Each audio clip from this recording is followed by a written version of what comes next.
Hi guys, so nandito kami ngayon sa San Isidro. Ito yung medyo taas nung spring yung pinagpapaliguan namin. So meron pa pala ditong isang lugar na kung saan mas maganda pa. Ayan, hindi ko pa ito napupuntahan, so first time ko rin dito. So ang gagawin namin dito, mag-release kami ng nahuli na snake. So kasama ko yung mga pamangkin ko at yung pinsan namin na nagtatrabaho sa DNR. So re-release namin ngayon yung mga snake kasi protected to, isa rin to sa mga inaalagaan at hindi dapat hulihin. Ayan. Si RJ, si King, Andre, Ako yung vlog dyan. Nasa YouTube din ako. Super King, Super Kid. Ayan, so dito tayo mag-release ngayon ng ating nahuling python. Bale guys, ito po yung tinurn over sa amin na nahuli sa park somewhere in Antipolo na kailangan po maibalik sila sa wild para yun Balance kasi sa yung ecosystem. normal na pamumuhay nila. Nangangagat ba yan? Dito tayo guys. Nangangagat ba yan, guys? So itong mga snake na to, mababait naman to. Basta wag nyo lang lalapitan or kapag na-sense nila na may mga tao, kusa silang lumalayo. Yan. So napaka-importante ng role ng mga snake kasi sila yung kumakain sa mga peste. Kasi kapag dumami, nag-overpopulate yung mga daga or yung mga insects at walang mga ahas na kakain, yan, pepestehin nila yung mga pananim natin. So yan ang importance ng mga ahas sa wild. O, alis dyan. Layo kayo, layo. Baka dyan pumunta. Ayan, so i-release na natin. Alis dyan. Huwag kayo dyan. Baka biglang amano sa atin. Sige, iwan mo lang dyan. Magaan yan. Kung saan alis yan. Tanggalin mo yung takip. Ayun. Okay. So, ayun na siya. Meron na siyang bagong tahanan. Ayan. Ayan, magpakarami ka dyan. Ayan, baby pa siya, baby. Sige na, alis na. Alis na. Ayun. Bye. Good luck sa'yo. Ayan. Bye bye.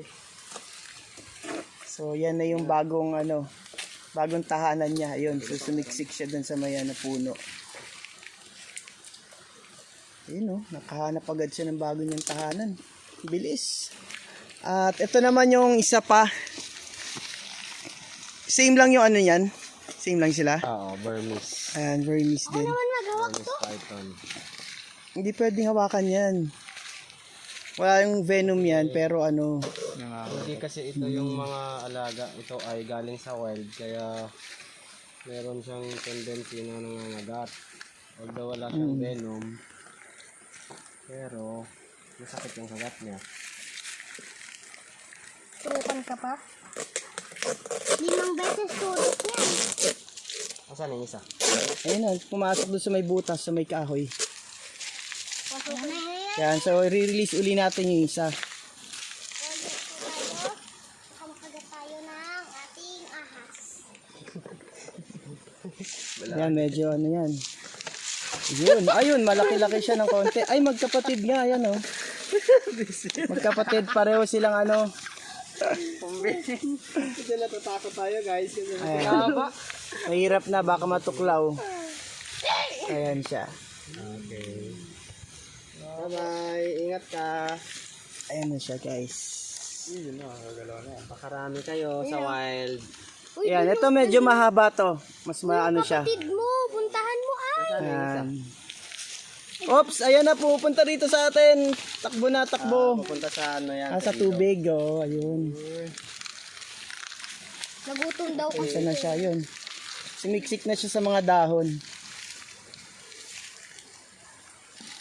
Ayan, so mag-ano muna siya. Ayun, nakita ko siya. Magpapahinga muna. Ayun, nandun na siya. Ayun, sumiksik siya, yun. Ayun. Sumiksik sa dahon. Video mo kaya Chris yung background ng pinag-release natin. Sakit. Uy, meron din. Ayan. So, dito natin siya rinilis sa, sa maraming buho. Si Kuya RJ. Yan, talagang makakaano siya dito, makaka-survive. Ito yung malapit dito sa mga kailugan, katubigan. Alika na, King. So, yun, pabalik na kami. Na-release na natin sila. So, success naman. So, yun guys, awareness lang na wag tayong basta-bastang manghuli or papatay ng mga wild snakes or mga wild dito, mga hayop kasi meron silang kanya-kanyang mga purpose kung bakit sila nag-exist.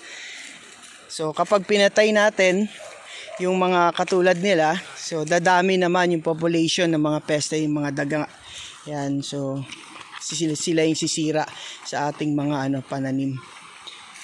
So ito pala dito, meron pa pala dito na hindi natin natutuklasan guys. So isa to sa napakaganda rin na pwedeng pagliguan dito. So isang destination na naman pagdating ng summer. Ang ganda ng mga rock formation. Yan, may cottage dito. Meron silang cottage. Tapos ito, kaganda ng mga bato.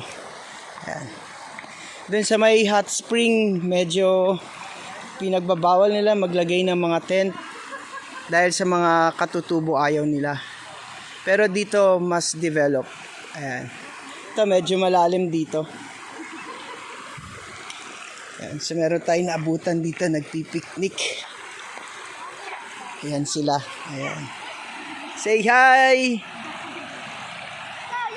Ayan. So sa mga hindi pa nakapunta rito at gusto mag-explore dito sa San Isidro,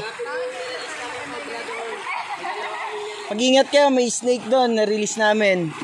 Baka pumunta rito.